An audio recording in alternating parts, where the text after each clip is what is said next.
Morning, everyone. It looks like the attendees are arriving in space. We'll just give everybody a moment to get themselves settled. Uh, Thank you so much for joining us today. My name is Andrea Webb, and on behalf of the UBC Public Humanities Hub Public Scholarship Speaker Series, co-hosted with the University of Victoria's Visual Storytelling and Graphic Art in Genocide and Human Rights Education, I'm excited to welcome you to this conversation with my colleague, Charlotte Chalier at the University of Victoria. We will be co-hosting today's conversation. We want to begin by acknowledging that UBC is located on the traditional, ancestral, and unceded territory of the Hunkaminam-speaking Musqueam people, land on which we are uninvited guests. We are grateful to be able to do this work here, and because today's conversation is virtual, we invite attendees to acknowledge the territories from which they are joining us today. Good morning, everybody. It's a great pleasure to welcome you as well. My name is Charlotte Chalier, and I'm a professor of Germanic Studies at the University of Victoria. And together with Andrea Webb, I'm the co-director of the SSHRC-funded project Survivor-Centered Visual Storytelling. I'm also the editor of But I Live, 3 Stories of Child Survivors of the Holocaust. I'd like to begin in a good way and acknowledge and respect the Lekwungen, Songhees, and Esquimalt people on whose territory the University of Victoria stands, and the Lekwungen and Wasanich peoples whose historical relationship with the land continues to this day. I also would like to respectfully acknowledge that our work is grounded in community-engaged scholarship and learning. Thus, I would like to express my deep and our deep gratitude to all partners in research. We are especially grateful to Emmy Arbel, Nikon Rolf Kamp, and David Schaefer, Miriam Lebicki, Gilad Serikta, and Barbara Yelin for their deep commitment to our arts-based collaborative work. Now, it's my great pleasure to introduce today's speakers, scholars, panelists who will be in conversation with one another, Dr. Andrea Webb and Alyssa Wood. Dr. Andrea Webb spent a decade as a classroom teacher and department head before returning to higher education as a teacher-educator. Her research interests lie in teaching and learning in higher education and trauma-informed genocide education. Dr. Webb is involved in research projects related to threshold concepts, the scholarship of teaching and learning, and social studies teacher education. Over to Alyssa Wood. Teaching is a significant passion of Alyssa Wood's life. She believes that being able to connect to students through instruction while inspiring a desire to learn is rewarding and the ultimate goal of all teachers. Alyssa Wood is currently in her 3rd year teaching at HJ Canby Secondary,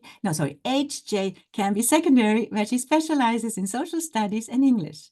In addition to teaching, her work experience has included extensive program and curriculum development for organizations, and she has worked prior to becoming a formal teacher. So it's wonderful to have you here, and we look very much forward to learning with you and from you during the next hour, as you have been developing teaching resources for But I Live. Thank you again. Over to the 2 of you. Wonderful. Thank you so much. Yes, just a reminder that today's event is the 5th in a series around art and testimony that the Public Humanities Hub and UVic are sponsoring. Please remember to check out the Public Humanities Hub's website for more information about the upcoming events. So today's conversation is between Alyssa and I, and it's about the process and approach in developing education materials for the award-winning graphic novel, But I Live, 3 Stories of Child Survivors of the Holocaust, that Charlotte so beautifully introduced. I'm excited to be joined by my colleague, Alyssa, who is a secondary school teacher in Richmond, to discuss how graphic narratives can be used to teach about genocide, and then to share the education materials that have been designed to accompany But I Live. So welcome, Alyssa. I'm really excited to have you join today. And Alyssa, I believe, is joining us from her school in Richmond. I am, yes, in my lovely classroom in such. I've already had my door knocked on a few times because my students are eager to chat with me. It's the life of the teacher, right? It never is quite, you never quite get a quiet time. So as we're in conversation today, we're really talking about the education materials that accompany But I Live. And the link actually is in the chat for those who are joining us. And this is a open access, fully accessible, Creative Commons licensed set of educational materials that Alyssa and I and some co-authors have been working through. We also would like to very much acknowledge the co-authors who were part of this project. Their names are listed on the website. And this was created in a combination of activities. First of all, with the amazing partnership development grant that helped to support But I Live and the work that Charlotte and I have done together over the last couple of years, focused on Holocaust survivors and their testimony as graphic narratives. But also I would like to acknowledge the community field experience activities that are part of the UBC teacher education program. And in this process, practicing teachers who are working through their practicum are given the opportunity to try education in a different way. So things that they would have normally done as classroom teachers, they also have opportunities to do in other spaces. So for 3 weeks, over a number of years, a group of teacher candidates and I have worked together to create these materials that work directly with the stories and the testimonies that are part of But I Live. So Alyssa, could you talk a little bit about your process of choosing this as part of your CFE, and then why it is that you were interested in creating education materials? Yeah, absolutely. So it actually started with the conversation I think you and I had in my class, because I was Andrea's student initially, where I was saying how much I love graphic novels in general, and how graphic novels have been a way that you can really approach and connect with like educational materials. I am a big graphic novel nut. I am somebody who has a ton of different historical graphic novels. And I think we were talking about Mouse initially and like the symbolism around it. And the next thing you know, Andrea said, well, did you know that we're doing this as a CFE option? And I got really excited because my favorite thing about graphic novels is how personal and how like true an individual story is. And getting a chance to work and build the educational materials to kind of build this was really exciting. So being able to say, hey, I love my graphic novel. I want to be able to show this to you and kind of move from there. And it was like a perfect fit. And I think it's such a neat opportunity for educators to be able to connect with the passion, right? Often we as teachers are working with curriculum documents and often with a history that can be disconnected from our learners, from the environments in which they live and work.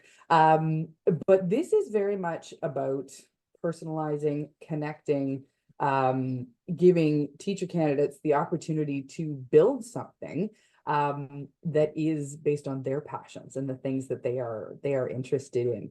Can you talk a little bit about your background and with graphic novels and graphic narratives, and how that may be similar or different to other teachers? Because I think one of the challenges, and I'm just sort of contextualizing this, is one of the challenges for a lot of teachers is they think, oh, well, that's a really cool way to do it, but I have no idea about how to get involved in graphic narratives or how to learn to use visual literacy in a social studies classroom. So can you talk a little bit about your process?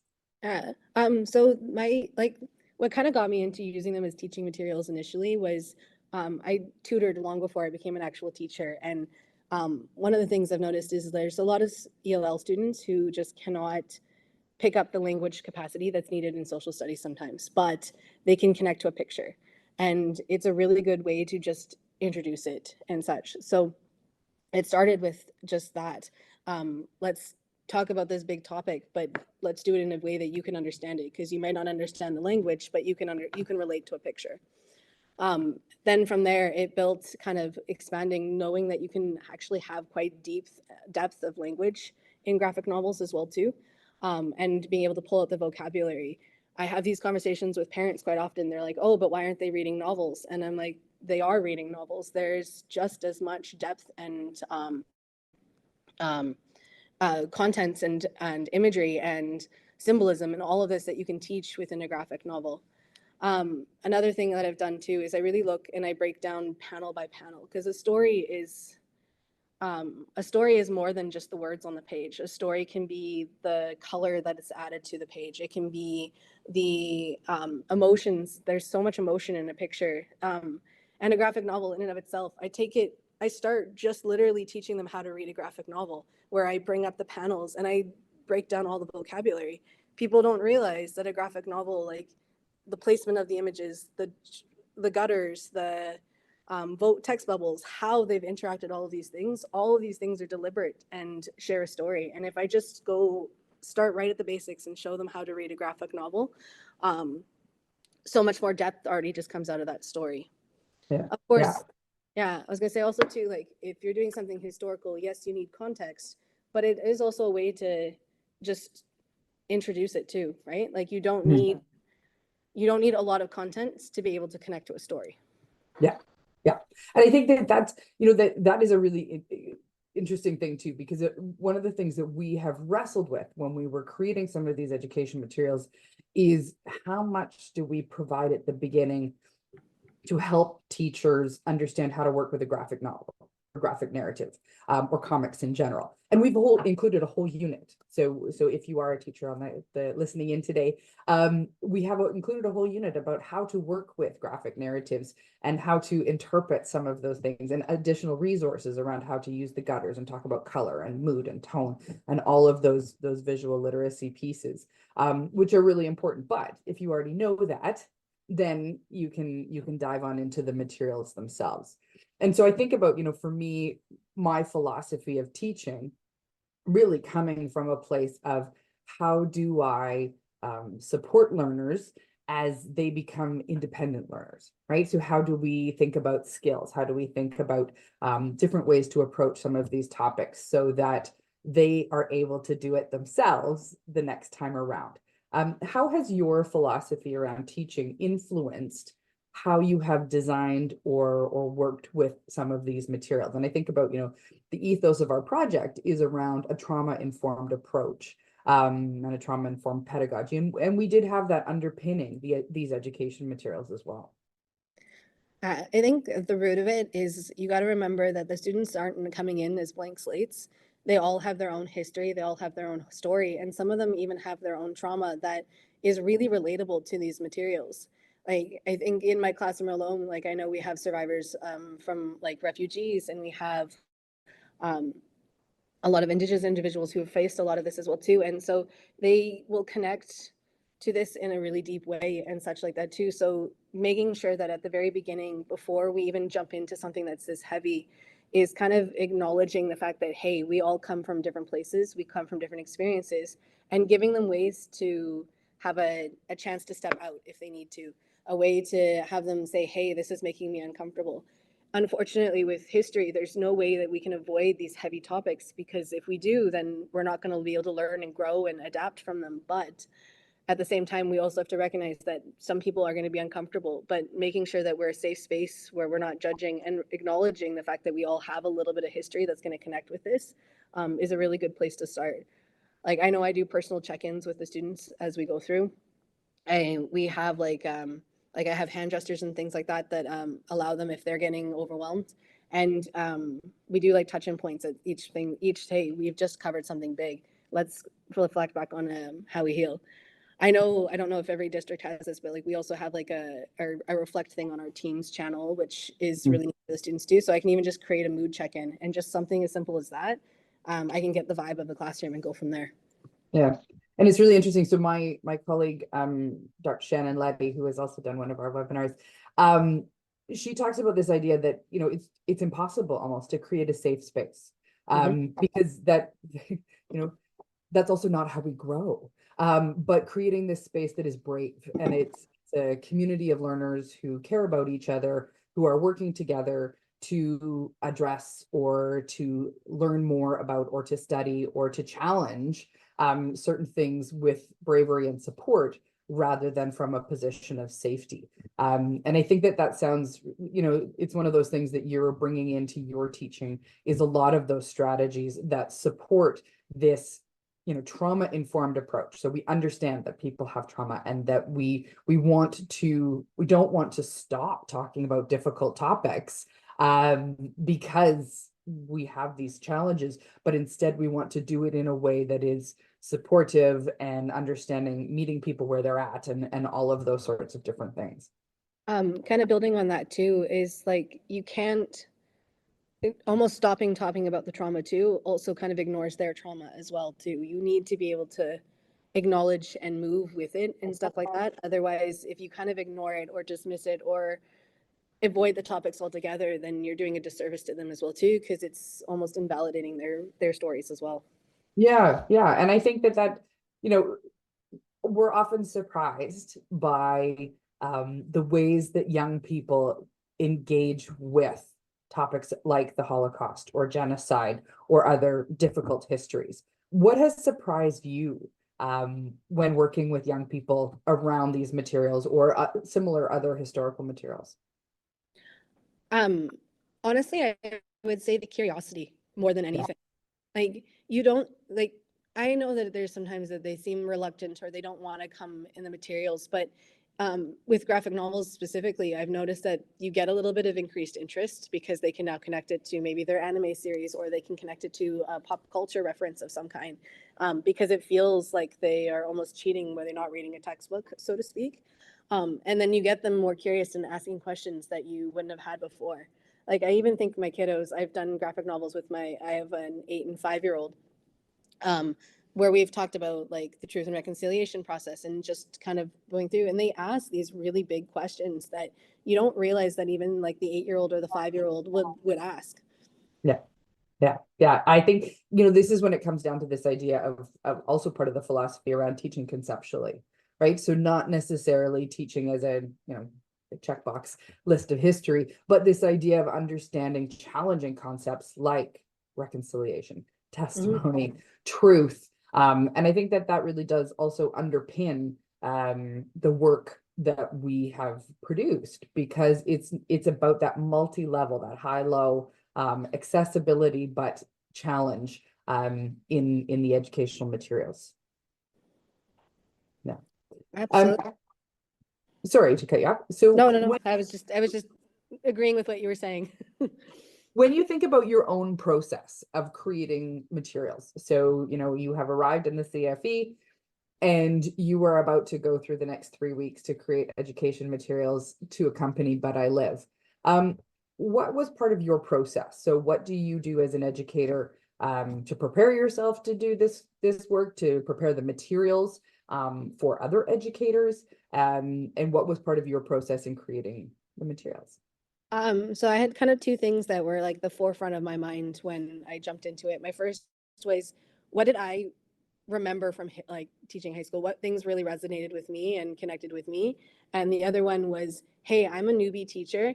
What questions do I have when I try to approach this? Like, there's so many fantastic educational materials out there too, but it can be super overwhelming when you don't really have your footing and stuff like that. And I was thinking like, hey, I just finished my practicum.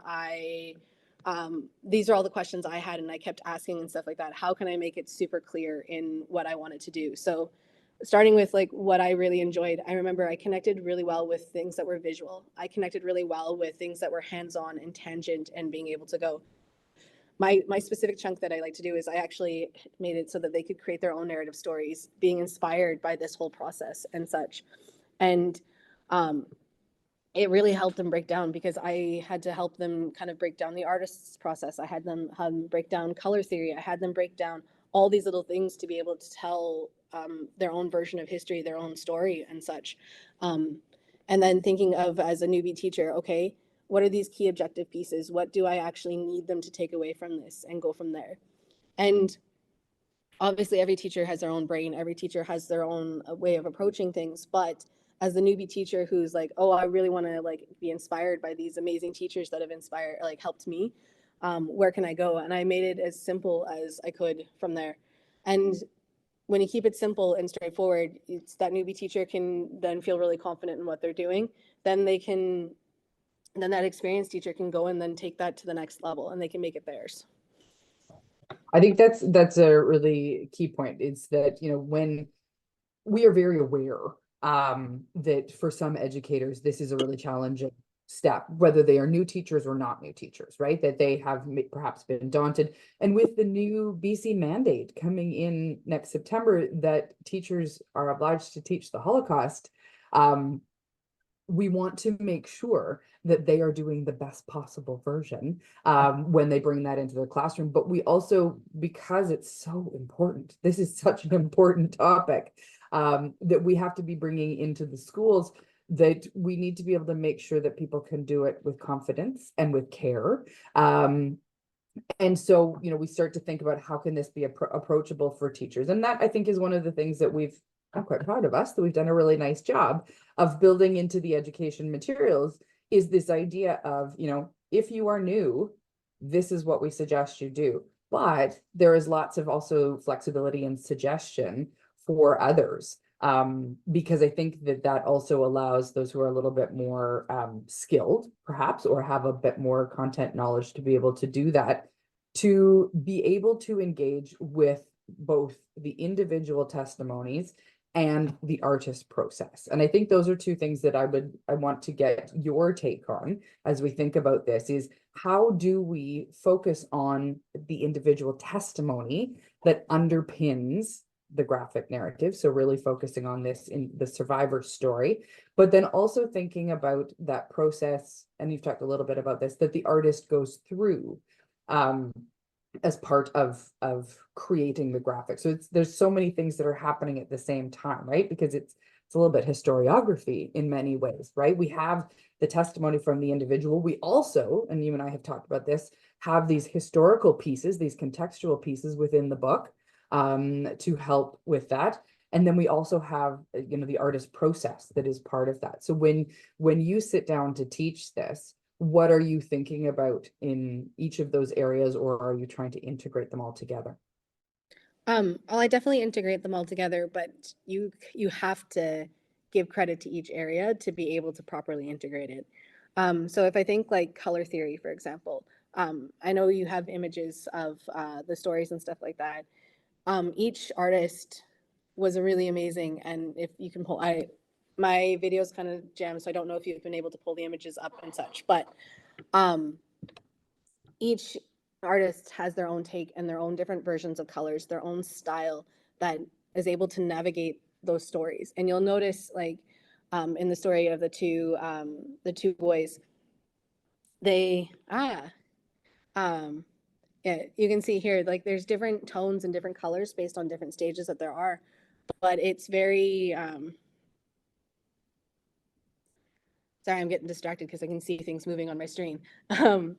They it's kind of like you can see that their age and stuff like that has a component where like the color has this little tone to it where you can see that it's like there's it almost feels peaceful in certain times, but then the color is more aggressive when it's not. And or if you look at Emmy's story, where there's a point where she's flashing back, looking at herself when she was younger too, and there's a bit of distortedness between the two memories because she's quite a bit older. And there's in different points in her life, it's darker versus lighter, and it shows that distinction that it's two different points in her life, right? And there's deliberate choices in those colors and different deliberate choices in those lines that really kind of inspire what's kind of happening and going forth. And you gotta, yeah. Also here too, like you can see there's different tones, like these kind of colors and such in this image that's Andrea put up here. The forest and stuff is something that we can all connect to, but you'll see the forest seems slightly tinged, and there's that thing because you can feel her fear. That color, like just those little tones, you can feel the fear in it as well. And if you realize that like color is deliberate and stuff like that, and you recognize that when you go to approach it, it makes a big difference in how you understand those materials.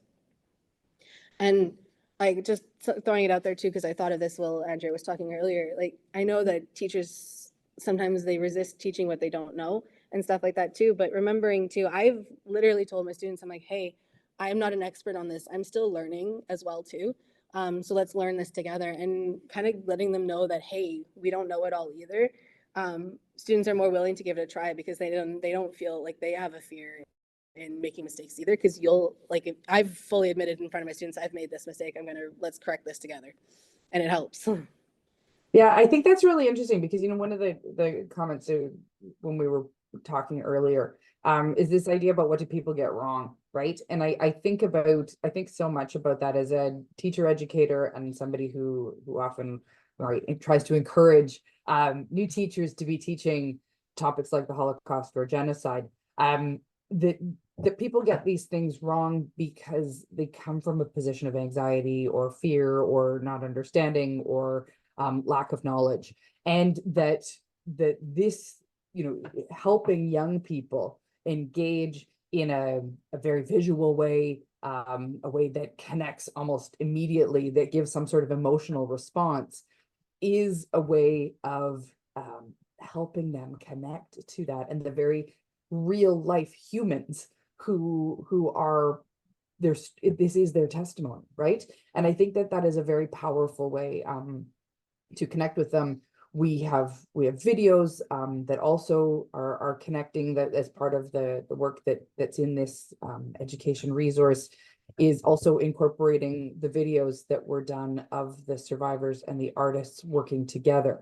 How were you able to incorporate the videos with the still images? Um, I love that question. And I think, I know for me, history doesn't feel real until there's some form of connection of some kind, or it almost doesn't feel like connected until you can connect it to a real person. And these videos are a really good way to show, hey, this story is a actual genuinely real person. And all of a sudden you can see that students have this little switch. It's like, oh no, this didn't just happen in this fictional story, or no, this didn't happen in my textbook. This happened to a real living person, who in some of these cases are still here to this day. And realizing that they've gone through those experiences, just adding that little personal touch with that video makes a big difference. And so I've shown videos of the interview process, and I've shown videos where I make these people real. And I've done that too with, like, for example, even I can connect it to another stage, not just Holocaust, but truth and reconciliation. I have family who are Indigenous, who are impacted in a lot of different ways and such by this. And because I can bring my own personal stories into it, all of a sudden students feel like it was real. Or we were talking, for example, about 9/11 the other day. And what I've done with this project is I've taken these stories, these graphic narratives, these histories, and I've told them to create their own before as well too. And I was talking about my experience of me remembering what happened during 9/11, and then they created a visual graphic novel of that story. And just seeing myself on the page was interesting to realize, hey, actually, I am able to contribute to something that is now actually history for a lot of our kids. It's Yeah. not memory. Yeah, yeah. And it's interesting because I think that there is, speaking of this idea of the testimony and video, it's there's also a tension between the still image and a traditional testimony repository, which is often videos of talking heads giving a testimony. And I think that there's places for both of those. What is it about the graphic that you gravitate towards more so than the talking head testimony? I think with the graphic novels themselves, you can take it in a direction that you can't with a video. A video, you can see facial expressions, you can feel what they're saying and stuff, but because they get repeated or their testimonies have been told sometimes quite often, they almost feel a little bit rehearsed in some ways. Versus the graphic novel, because you have to repeat and tell that story over many, many times, you kind of dig down the surface a little bit more. Mm-hmm. And the next thing you know, you get these raw emotions on the page that you probably wouldn't have gotten otherwise. And like there's stylistic choices and color that can pull out undertones that just can't be seen through a conversation. We gravitate towards color. If we get to see the full rainbow, color helps us remember things. Like I think of, like, even just on the whiteboard, if I'm writing out something, I might highlight something in a different color because we'll remember those colors. And so deliberate color choices or deliberate lack of color choices, they stick with us because color sparks an emotion. Yeah, yeah. And so that emotional connection is part of what you're really wanting to highlight with the students, right? And I think that this is one of the challenges, is that not every testimony gets the artistic treatment, right? And we obviously have some exceptionally talented artists who are creating these graphics for us and have spent time working with the survivors to get those images to evoke the feelings that the survivors have. And I think that is a really interesting interplay in all of the stories, right? That we've tried to highlight in the education resources. We've tried to highlight each of the individual stories and do a sort of a case study in each of those. But we've also tried to create these cross conversations between, what one artist has done as a choice and what a different artist has done as a choice. And then we even have a unit that's all about making art, and that is for incorporating these topics in this book within the art curriculum. How do you see that interdisciplinarity playing out in a social studies classroom? Because sometimes we're not infringing, but we're definitely dabbling into other disciplinary areas. I say everything is social studies, but not necessarily everybody agrees with me, because there is that inter and cross disciplinary conversation that takes place that we're now housing in essentially a very humanities topic. I would argue that education doesn't happen in these subject silos. It's impossible to say that one subject, you can only do that subject. If you don't cross-curricular, then students don't actually realize that the reason we're being taught math, the reason we're being taught art, the reason we're being taught that, they're all a part of our life eventually too. Our life is in a silo, so therefore the subjects shouldn't really be a silo too. And the beautiful growth that we've been having in education as we've been going is that we get to do these things like collaboration and working together. My hopes down the road is that I'm actually going to pair up with the art department and we can actually have it where my social studies classes are finding the testimonies and building and creating the stories, and our art classes are the ones that are drawing, and we get a chance to kind of bring these curriculums together and we can show that it goes for that. I know our art teacher down here, she does an amazing job of creating AP theses where they actually bring in history and stuff. One of our students is doing a capstone project on the Japanese internment, but she's exploring it through art. And history and English and literature and all of these things, they are interdisciplinary because that's what creates our world.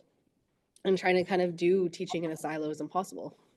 Yeah, it's really interesting because we were running into this challenge of the system of schooling and the educational agenda, right? That when we as educators are talking about how do we best serve young people in school environments or even in post-secondary environments, it often isn't by talking about things in a disciplinary context. It's about drawing from a whole bunch of different places as we start to pull these things together.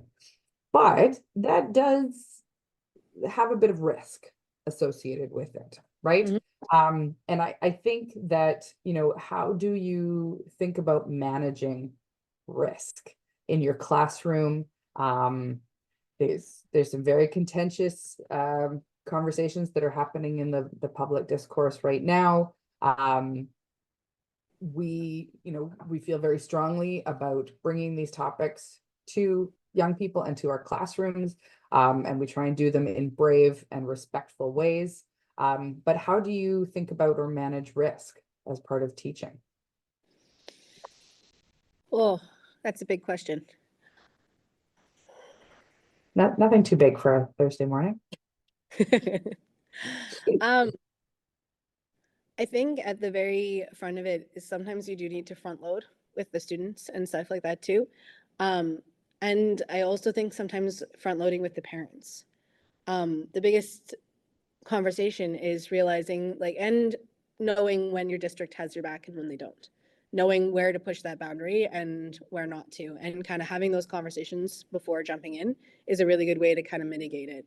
So I know SOGI is a very strong topic of contention these days, and making sure that you know that the district is going to support you if you are going to push these boundaries. I have front loaded with parents before when we've had graphic novels that has coarse language and such, and just giving them a heads up, being like, hey, this is there. We're going to talk about this language. We are going to debrief this language, but knowing that they're going to have these conversations and making them uncomfortable.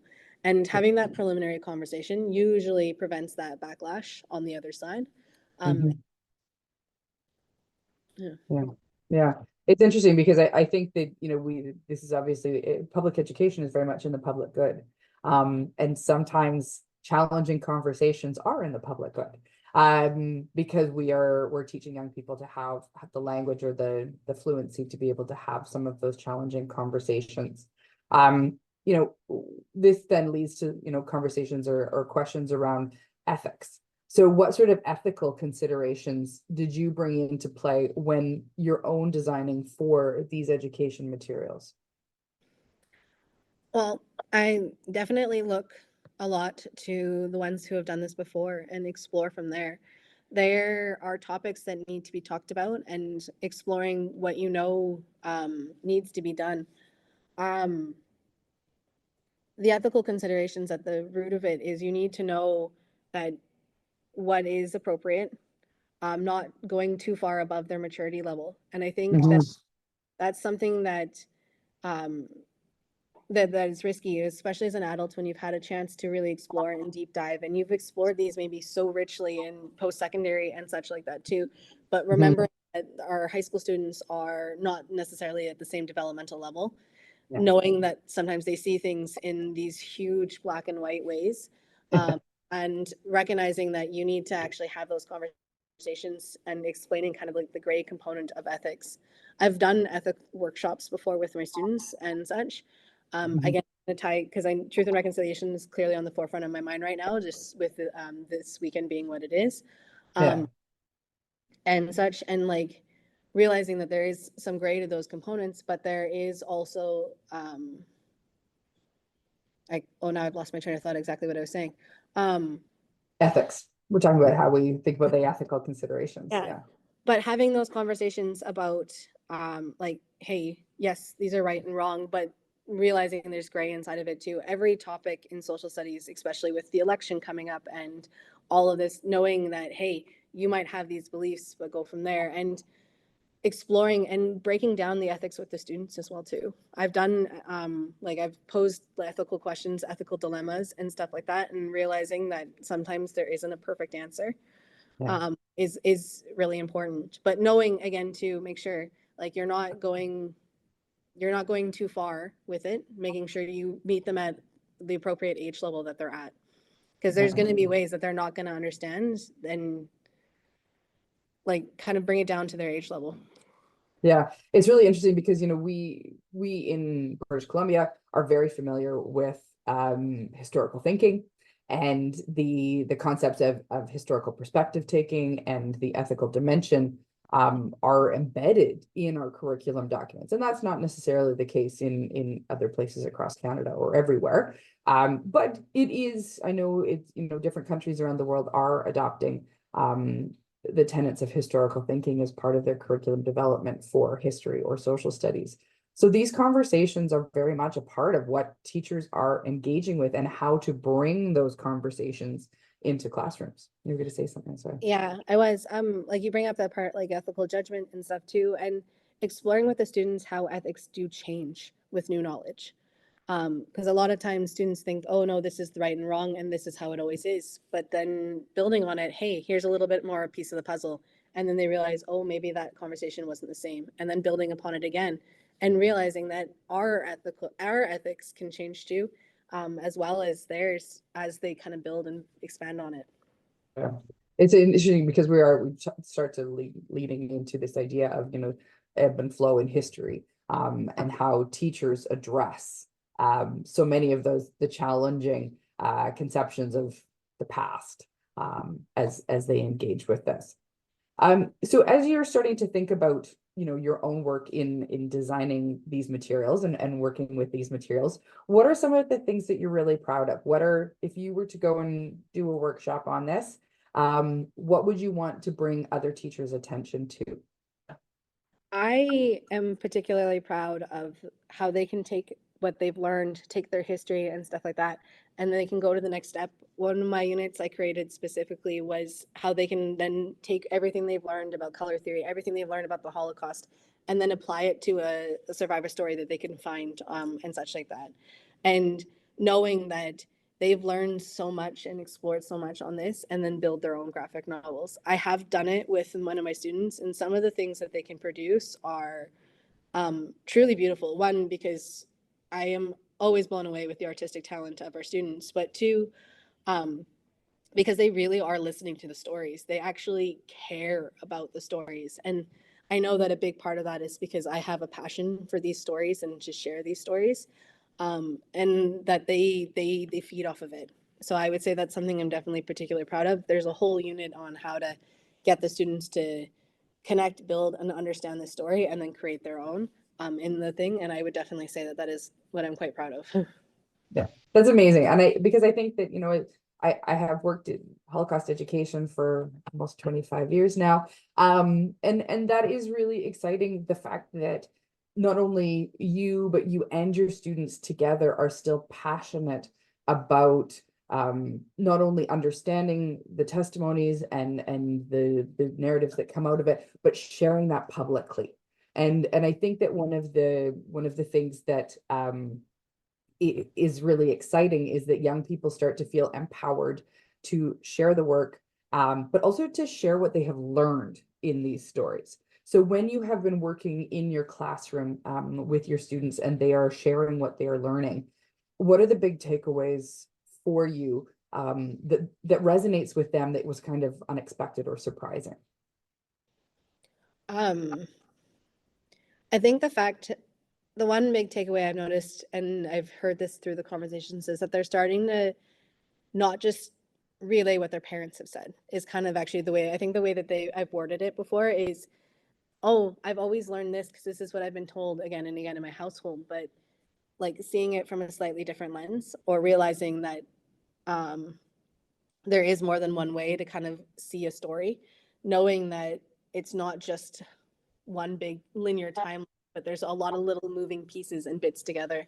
So I think that has always been my favorite takeaway, is when they start to realize, oh my goodness, there's so much more to this story if I just look at it this way. Yeah, yeah. And I think that that's a really interesting piece because, eh, we have this body of traditional scholarship, right? There are academic articles and there are all sorts of books on some of these topics. And especially this idea of like, the scholar or the historian who presents a particular story in a particular way. But essentially, what you are doing is empowering young people to be historians because they have to go through the same process, right? They are watching the testimony. They have to learn about the context. So they're often going into secondary sources rather than primary, but they're doing the historical work. They're reading the histories. They're looking for other information, and then they are making something themselves, which I think is so powerful. Yeah. And sometimes too, they end up being able to see themselves a little bit more in the history. Because I know like a lot of times too, a lot of older resources are very like focused from one particular lens. And then those of different backgrounds don't always see themselves in history. But when they start digging in and realizing that the stories affected a lot of different people, or they find a niche that they've connected to personally, they can stretch away and realize that history affected so many different people, and they can start to see their own history or their own connection. They can see that like little inner piece. Yeah. Yeah. And I think that this is the piece to me that is so powerful because we're starting to look at the idea of public scholarship and public history, right? And that we all are actively engaged in the creation and understanding of these topics. That it is not just, held by a small group of people in an institution like the university, but that these are part of public conversations and that they need to be part of public conversations, because that is where we interact in the real world, where the vast majority of people are having those conversations with each other. And kind of building on that too, recognizing that no matter what, history is a story. It's a story based on what we've decided to tell or what story we've decided to narrate. And so when you give a chance for students to be a part of telling those stories, history becomes theirs too. Yeah, yeah. And I think that that's so powerful. Which is what leads me to my final question to you, before we open up to the Q&A is, you are both a teacher and a parent. So what do you hope that your own children will learn about topics like the Holocaust and genocide as part of their education? Because you won't necessarily be their teacher. You will at home, but in the schools that you won't. And so, as somebody who is taking on both of those roles of parent and teacher, what do you hope for your kids? What at the root of it is I want them to be able to ask questions and be able to explore their topics of interest. I know even now they're learning about Orange Shirt Day, and the fact that they've come home and they start asking me more questions about it and expanding on my knowledge is amazing. And I hope when they get to like Holocaust education, yes, they'll understand the core details, but that they're going to want to know more. They want to be able to explore and ask certain questions that we can build it to them. And maybe I can share my knowledge with them as well too. But at the root of it, as long as they're asking questions and that they want to be able to see the different perspectives, they want to be able to know why something happened and such too, and realizing that no, maybe I don't have all the answers, but that they feel empowered to be able to go and explore it. That is one of the big takeaways I want them to have, is that they are curious and that they want to know. Yeah, I think that's amazing. It's such a wonderful, it ties back to that whole philosophy around how we encourage or invite people into these conversations. So thank you. So Alyssa and I have moved through the series of points and conversations that we have put together. So we would love to hear from the audience if you have any questions that you would like us to converse about, or things that we didn't talk about. Please feel welcome to put questions in the Q&A, and we will go through those as they come in. May I please just quickly interrupt and acknowledge that both David Schaefer and Miriam Levicki are in the audience, and we would like to very warmly welcome you both and ask you to contribute. And also Dr. Abby Vene-Herlin from the Vancouver Holocaust Education is with us today, an important project partner that worked together with David. I just don't want to interrupt, just want to briefly acknowledge all of you being here, and please feel welcome to participate.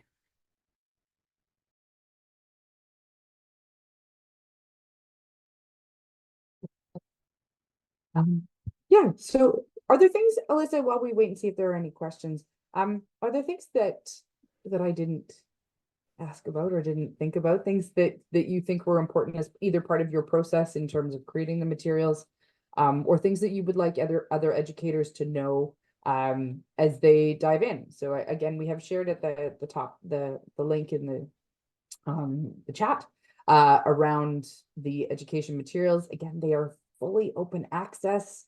They are covered under Creative Commons, so that means that other educators can take and adapt and modify. They are open for translation, so if you are working in a different language but would like to translate, these are open for translation. In fact, we would love to hear more if people are using the materials and want to be able to add an additional lesson or extra aspects. One of the benefits of being able to do this open access through this portal is that we can add more. So as teachers are creating materials or working with But I Live, we are able to add translation, to add additional lessons and materials to this collection. So we would love to hear from other educators as well. I see one question that got posted in the chat here was, what was the most challenging piece of developing materials for But I Live? I know for me, it was to make sure that I did justification to the actual stories themselves, because I could definitely go on my own tangents and various different things, but ignoring or not recognizing that one little bit would definitely have been my most challenging bit. So always going back to make sure that I really did honor the stories themselves.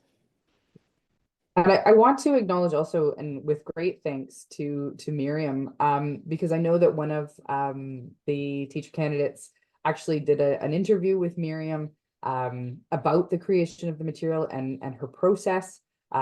which was really valuable for them to be able to understand the artistic process, not being an artist themselves, which they incorporated into the creation of the materials that are related to David's story.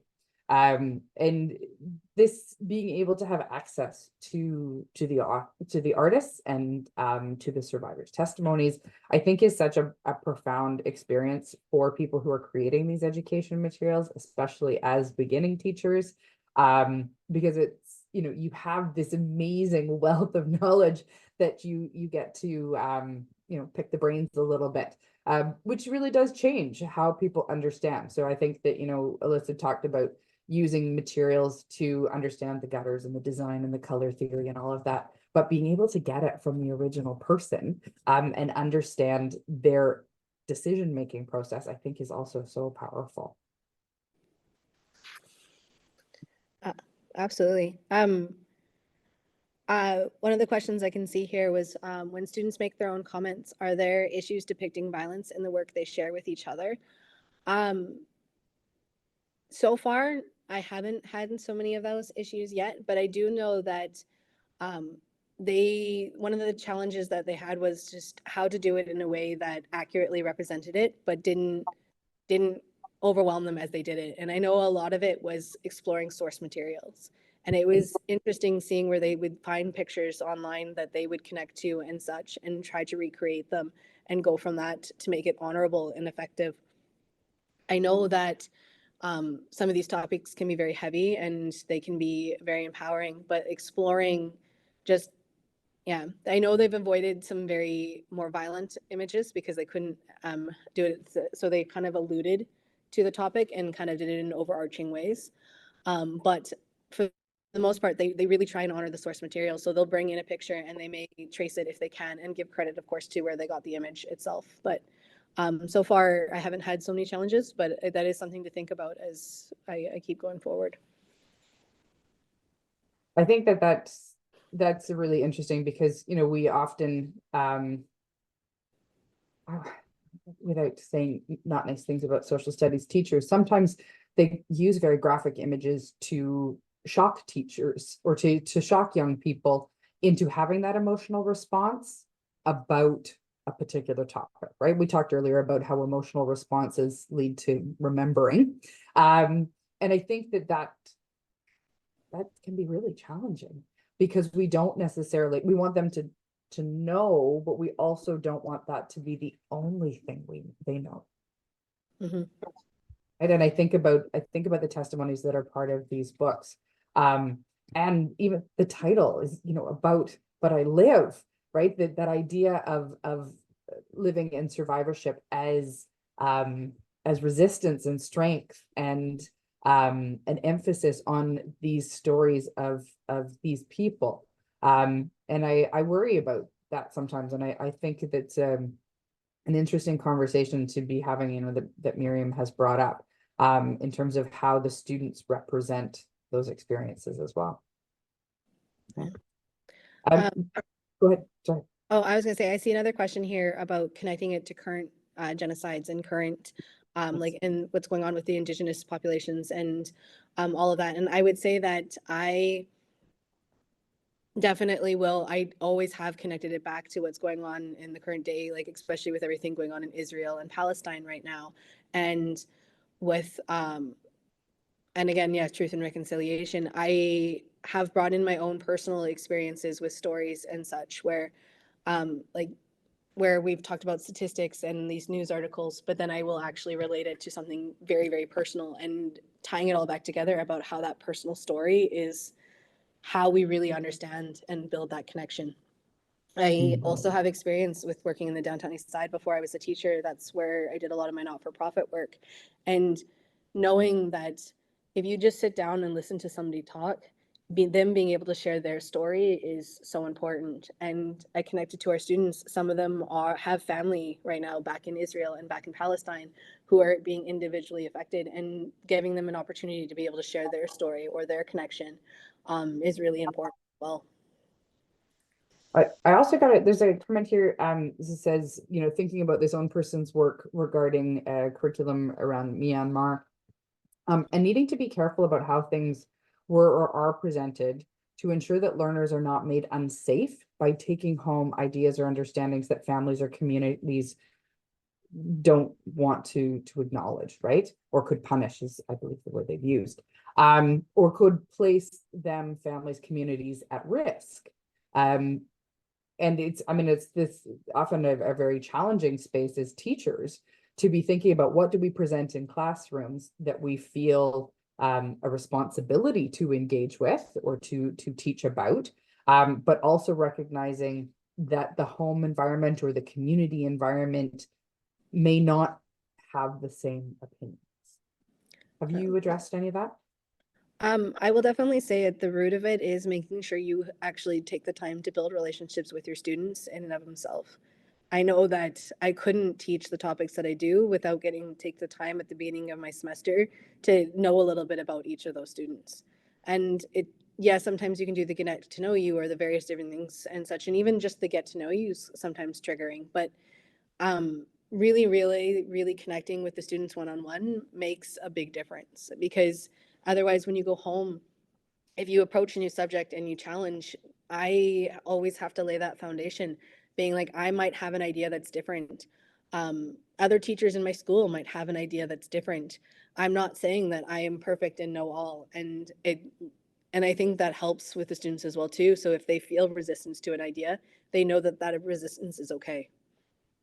Yeah, it's interesting because there's a follow-up comment about, how do we navigate this idea of taking a trauma-informed approach while also recognizing the limitations of that, right? Because we can only, if we take a truly trauma-informed approach and we are engaging with the students only to the level that they are able to engage, we have to stop at a certain point if they are not able to go with us. Mm-hmm. If we are truly taking a trauma-informed approach. And I think that can be a really challenging piece as an educator, because we have become, I don't want to say desensitized because that's not nice, because I think it isn't, but we have become a little bit more Thick-skinned. thick-skinned. Thank you. Yes. Our calluses are a little bit thicker in some of those areas that they may not be for the public. And so sometimes we may forget that we can't take a lesson to the full level that we may want the students to engage with, because if we truly are living a trauma-informed approach, they're not capable of or able to go with us at this time. Yeah. And definitely reading your room, because some classes will have a little bit more ability. Like I can do something very different in my grade 12 social justice class than I can do in my grade 8 introductory to socials and stuff. And realizing that maturity level does make a big difference as well too. And I think that's it. I mean, the 8 versus 12 is a big part of it, but it's also, sometimes different communities, different places in the world, where students engage or do engage with these topics differently, where the curriculum supports things differently.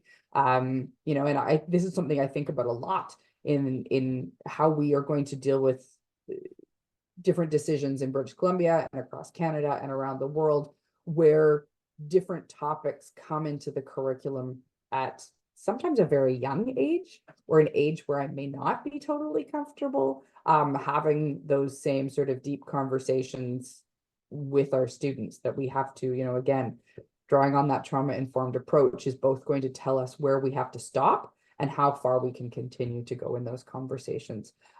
What have you found when you're dealing with grade 8s? It's been a few years since I've taught a grade 8 class. What are you finding that they are capable of, or are you surprised by how much they're capable of? My grade 8s, it obviously depends on the class, because I've taught a couple of different ones and such like that. But my favorite thing to see is when they connect something from like ancient China, and all of a sudden it's like, hey, I can actually see how this is still relevant today. And yes, it's part of us being able to guide it to them there, but I know I've had many conversations with, oh my goodness, why do we need to learn this? How is this going to serve me to this day? But when we finally get that little nugget where they see that connection, and I usually can get my kids there to see that connection, it's very rewarding. Yeah, it's so interesting because I think that then you're talking about teaching as a game of inches, right? Or even little centimeters.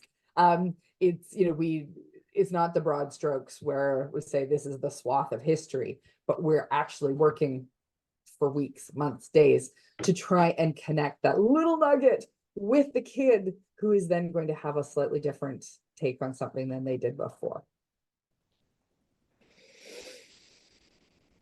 There was one final question. Perfect. This will be our final question before we will close. Which is good because I do have to go soon. Is that if you can envision these materials in university classes with undergraduate or graduate students, I find using materials that people think are for kids is worthwhile with learners of all ages for sure. We had some wonderful uptake of graphic novels with grad students, and there's a big emphasis in a number of liberation movements to produce graphic novels with superb content. Will you bring these to university level learners? And I think, I'd love to get your opinion because you are somebody who's been in both positions as well. And then I could talk a little bit about how I bring things to the university as well. Well, I could say that if I could teach a graphic novels university class in a heartbeat, I would.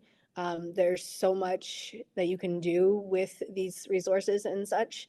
And they are so accessible and they have so much depth to them. And I know that there are classes that exist in this capacity in some ways. If you look even at the pop culture side of things too, that's a part of our history, just analyzing how those have changed over the years. And I would definitely say that. I don't have experience teaching at that level, but I know if I could, I would. Yeah. And I think for me, it's starting with the foundations, right? It's that idea of how do we develop the visual literacy skills to look at these as not only stories about particular historical events or people or whatever, but also as their artistic form that evokes feelings, that gives it gives an opinion on a particular period, which I think is also really important because sometimes it's looking back and sometimes it's in the moment. People are creating graphics of events as they are transpiring, and they themselves become artifacts of the feelings and opinions at the time, which is wonderful. So, thank you so much for the questions. Thank you so much, Alyssa, for your time. Well, thank you, and for inviting me to join. To have this conversation with you, and to see how over the last couple of years, because obviously we go back a couple of years, to see how you are able to take this into the classroom and work with your students, and reflect on all of the work that you have done as part of these education materials. I am so grateful to you, and for all of your work. It has been such a pleasure to work with you, and I hope that you will keep coming back to work with me again as we look forward to the new graphics that are coming out of the continued work that our project is doing. I know that Miriam is working on a new project, and Barbara has produced another graphic, and Gilad is producing another story or another testimony. And we have them for other places as well. And I'm so grateful for all of the work that our colleagues are doing to bring these testimonies to light. So thank you again to Alyssa, and thank you to our colleagues and our contributors who have been part of this project. And I just want to have a personal thank you to you, Andrea, as well too, for bringing me into the project in the first place and opening my eyes to all of this. I'm a part of where I am as an educator today is what I've learned from you, and I want to say thank you for that. I'm so excited. I get so excited when all of my teachers are all sorts of in great places around the province, or around the world actually now. Mm-hmm. So thank you again for joining us, Charlotte, for the closing. Thank you so much, Andy and Alyssa Wood, for such an inspiring and rich conversation. I would like to thank again our research partners, David, Miriam. It's wonderful to see you here. And again, Dr. Abby Werner-Herlin and the Vancouver Holocaust Education Center for their pivotal support of our project. Thank you to the UBC Public Humanities Hub for hosting our webinar sessions. We are especially grateful to Heather Tam, Stanley Gia, and Sydney Lines. I would also like to thank our project manager, Jennifer Soto, for organizing the webinar series in partnership with the Public Humanities Hub. A big thank you to our new research assistant, Lucy Kodesovska, for her support as well. I'd like to let you know that this webinar was recorded and will be made available on YouTube within the next few weeks. So please stay tuned for our next webinar announcement in October, and have a great day.